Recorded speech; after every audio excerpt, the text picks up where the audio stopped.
আজকে আমি আপনাদের সঙ্গে শেয়ার করব একদম অনুষ্ঠান বাড়ির মতো সর্ষে পাবদার রেসিপি।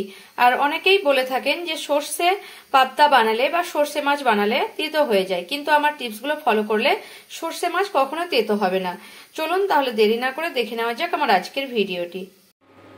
প্রথমেই আমি মাছগুলোকে একটু নুন হলুদ মাখিয়ে নেবো। এখানে 5 পিস পাবদা মাছ নিয়ে নিয়েছি। আর সর্ষে পাবদার জন্য কিন্তু মাছগুলো ভালো হওয়া উচিত।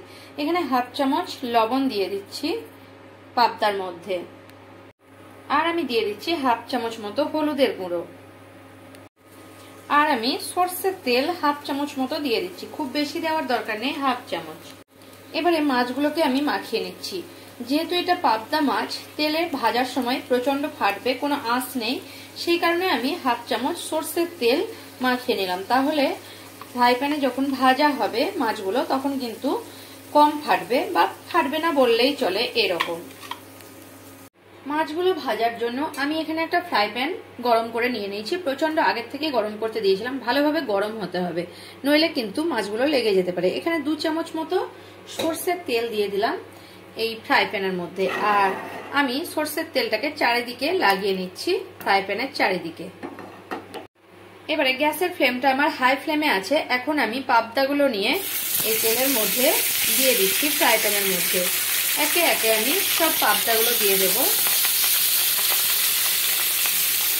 এভাবে 3টে পাবদা আমার ধরে যাচ্ছে। উল্টে পাল্টে আমি পাবদাগুলোকে ভেজে নেব, হালকা গোল্ডেন কালার করে ভেজে নেব। এবারে মাছগুলোকে আমি একটু উল্টে নিচ্ছি। হাই ফ্লেমে আছে গ্যাসের ফ্লেমটা। এভাবে মাছগুলো উল্টে নিয়ে একটু হালকাভাবে ভেজে নিচ্ছি। পুরো যদি খুব ভালো করে ভাজা হয় মাছ, তাহলে কিন্তু মাছের টেস্ট থাকবে না। দেখছেন তো কতটা ফাটছে, তবুও তেল দিয়েছি। যদি তেল না দিতাম তাহলে আরও ফাটছে। আর এগুলোকে খুব বেশি ভাজলে সর্ষে মাছের টেস্ট পাওয়া যাবে না। আর একবার ওপিটটা হলেই আমি মাছগুলোকে নামিয়ে নেব। একইভাবে সব মাছগুলোকে আমি ভেজে নিচ্ছি ঠিক এরকম ভাবে। অনেকেই বলে থাকেন যে যখন সর্ষে মাছ করা হয় তাহলে সর্ষে মাছটা নাকি তেতো হয়ে যায়, কিন্তু আমার টিপসগুলো ফলো করলে আপনাদের মাছটা তেতো হবে না। ঠিক আমি নিয়ে নিয়েছি এখানে 1.5 চামচ মতো হলুদ সর্ষে, আর হাফ চামচ কালো সর্ষে, আর 1 চামচ মতো পোস্ত। আর কালো সর্ষের ঝাঁঝ যেহেতু বেশি, তাই পুরোটা কালো সর্ষে দিয়ে বানালে বা কালো সর্ষে বেশি দিলে কিন্তু তিতো হওয়ার সম্ভাবনা থাকে। এবারে আমি একটা কাঁচা লঙ্কা নিয়ে নিয়েছি, আর খুব সামান্য একটু নুন নিয়ে নেব, আর খুব সামান্য পরিমাণে হলুদ নিয়ে নেব।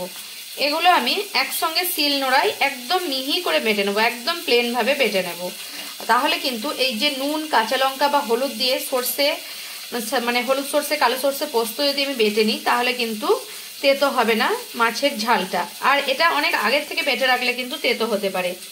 যে রান্না করার ঠিক 10 মিনিট আগে পর্যন্ত বেটে রাখা যেতে পারে, কিন্তু তার বেশি আধা ঘন্টা বা 1 ঘন্টা বেটে রাখলে কিন্তু তেতো হয়ে যেতে পারে। সেই কারণে রান্নার সময় রান্না করতে করতে 10 মিনিট আগে বা 5 মিনিট আগে আপনারা বেটে নেবেন। এগুলো আমি শিলনোড়ায় বেটে নিচ্ছি, তারপর ফিরছি আপনাদের কাছে। এখানে আমি সর্ষেটাকে বেটে নিয়েছি, আর এই যে একটা টমেটো আমি গ্রাইন্ডারের জারে মানে পিষে নিয়েছি। মানে পুরো মোলায়েম ভাবে নয়, গ্রেট যেমন করা হয় সেভাবে, আপনারা গ্রেট করেও নিতে পারেন। এখানে 3টে চেরা কাঁচা লঙ্কা নিয়ে নিয়েছি। এখানে ফ্রাই প্যানটা আবারও আমি গরম করতে দিয়ে দিয়েছি, আর 1 চামচ সর্ষের তেল দিয়ে দিচ্ছি, আর তেল আমার আছে ফ্রাই প্যানে। এখানে তেলটা গরম হয়ে গেছে। অল্প একটু 5 ফোড়ন নিয়ে নিয়েছি। 5 ফোড়নটা আমি দিয়ে দিচ্ছি তেলের মধ্যে, আর একটা কাঁচা চেরা লঙ্কা দিয়ে দিচ্ছি তেলের মধ্যে। এবারে 5 ফোড়নটা একটু ফুটে উঠলে তার মধ্যে যে টমেটোটা রেখেছিলাম আমি, সেই টমেটোটা দিয়ে দেব। টমেটো পেস্টটা দিয়ে দিচ্ছি। টমেটোটা দেওয়ার পরে একটু কাশ্মীরি রেড চিলি পাউডার দিয়ে দিচ্ছি একটু কালারের জন্য, আর সামান্য একটু হলুদ দিয়ে দিচ্ছি। হলুদ আমার আছে, তবুও একটুখানি হলুদ আমি দিয়ে দিলাম। আর অল্প কয়েক দানা চিনি আর পরিমাণ মতো লবণ দিয়ে দিচ্ছি, সেটা হাফ চামচেরও কম লবণ। আর চিনিটা আপনারা চাইলে স্কিপ করতে পারেন, এটা ব্যালেন্স করবে লবণ মিষ্টিকে, তাই আমি চিনিটা দিলাম। এবারে মশলাটা একটু কষিয়ে নিচ্ছি, একদম লো ফ্লেমে রেখে সবকিছু টমেটোর সঙ্গে তেলে কষিয়ে নিচ্ছি। এবারে টমেটোকে 1-1.5 মিনিট কষিয়ে নেওয়ার পরে মশলাগুলো দিয়ে তারপর আমি সর্ষে বাটাটা দিয়ে দিচ্ছি। এর মধ্যে জল সহ বেটে রেখেছি। পুরোটা একবারে দেবো না, যদি দরকার না হয় তাহলে পুরোটা দেবো না আমি। একটুখানি রেখে দিলাম, দরকার হলে পরে দেবো। এবারে একদম লো ফ্লেমে রেখে আমি কষাতে থাকবো মশলার সঙ্গে। এটাকে বেশি কষানো হবে না, 1 থেকে 1.5 মিনিটই কষাবো, কারণ বেশি কষালে এটা তিতো হয়ে যেতে পারে। তাই আমি একটুখানি সর্ষেটা সব মশলার সঙ্গে আমি 1 থেকে 1.5 মিনিটের মতো কষাবো। আমার মনে হচ্ছে লেগে যাবে, তাই আমি পুরোটা দিয়ে দিলাম। দেখুন মশলাটা, সর্ষেটা একটু দানা দানা হয়ে এসেছে, ঠিক দই ফেটালে যেরকম একটু ফাটা ফাটা হয়ে যায় সেরকম। আর ঠিক এই টাইমে আমার জলটা দিতে হবে, অল্প পরিমাণে একটু আমি জল দিয়ে দিচ্ছি, কারণ এখান থেকে তেলটাও ছেড়ে গেছে। আপনাদের কাছ থেকে দেখাচ্ছি আমি, দেখুন মশলা থেকে তেল ছেড়ে গেছে সর্ষে বাটা থেকে, আর দানা দানা মানে একটু দানা দানা হয়ে গেছে সর্ষে বাটাটা।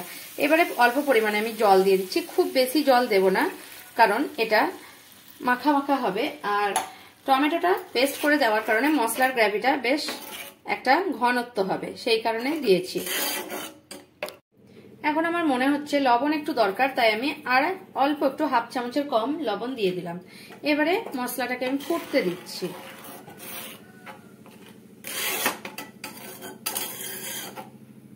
এবারে ফুটে উঠলেই আমি মাছগুলো দিয়ে দেবো এর মধ্যে।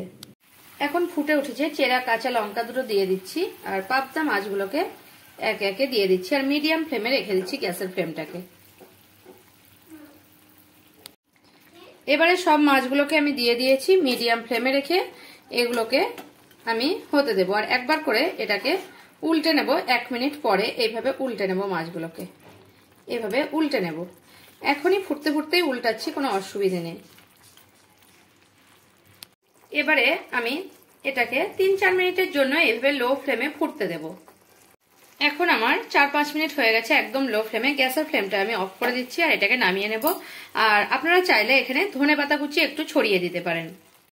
এখন মাছটাকে আমি একটা থালার মধ্যে ঢেলে নিচ্ছি। আমার ভিডিও যদি আপনাদের ভালো লেগে থাকে তাহলে আমার চ্যানেলকে সাবস্ক্রাইব করার অনুরোধ রইল, আর কমেন্ট করে জানাবেন রেসিপিটা আপনাদের কেমন লাগলো। যদি ভালো লেগে থাকে তাহলে একটা লাইক করতে ভুলবেন না, আর প্রচুর প্রচুর শেয়ার করবেন।